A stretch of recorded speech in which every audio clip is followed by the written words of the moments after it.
today we are going to learn a little bit about Matisse, and I have this really great activity pack book, and it has some Matisse cutouts on it that I was talking to my class about. I'm just going to set this to the side.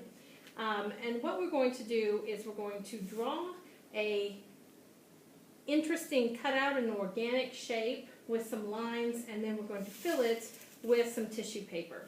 So I have the Bingo Daubers again, and this one, instead of putting glue in it, I filled it with India ink, and you can see that I wrote on the side of it India ink, so I know which one it is. So this is black India ink, and again you can see that I've just put it on the dauber, and I'm going to draw. I think I'm going to stick with my heart shape. This is a really great thing for kindergartners to do. It's easy for them to control this dauber, and the black lines are really vibrant and interesting. I'm going to put some different types of lines on here. So some squiggly lines, and then let's put some straight lines, and we can do some polka dots by just pressing down on the dauber. We need some zigzag sort of lines right there, and then maybe a swirly line like that.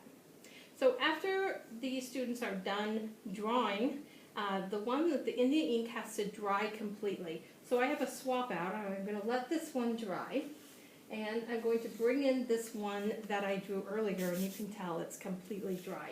And now it's time to fill the space, and the space is going to be filled, instead of just painting it, sometimes it's fun to do something new and different, and I have little scraps of tissue paper. So this is just like the tissue paper you would put in a gift bag. And so I've sort of saved a whole bunch of it, and I've just cut it into random shapes and pieces, and they can be cut down a little bit more. And as I layer them on here, I'm kind of going for a stained glass effect. For this project, because the tissue paper has a tendency to bleed, you want a really old brush. So this is one of the kiddo brushes. It's older, it's seen better days, it has really stiff bristles. I'm going to use, for basically the painting, I'm going to use this liquid starch. So you can get this liquid starch in the laundry aisle at any store, and it's really cheap. So this whole big bottle costs about $2.50.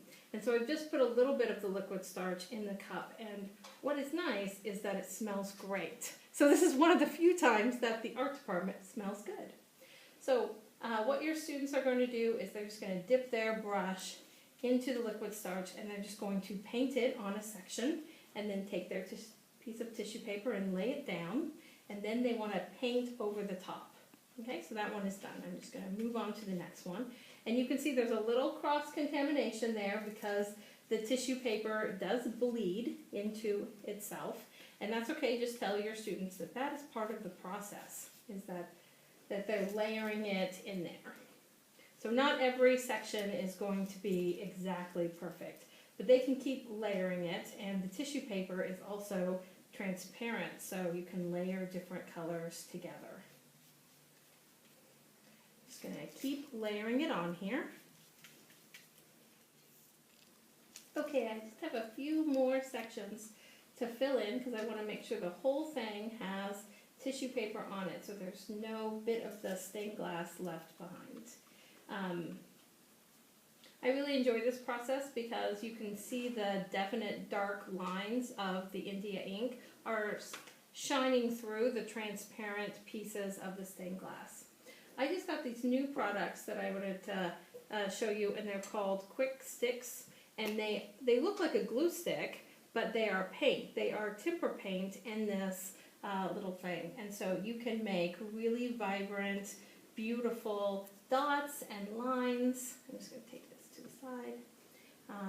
With them, I just have them in a couple of colors, but I think I'm going to order them in all types of colors because they're just wonderful to use and so efficient, no cleanup whatsoever. So they are temper paint, even though they look like an oil pastel or a crayon.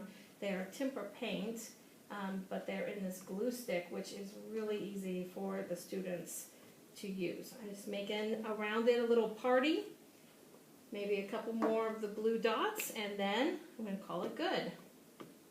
Voila!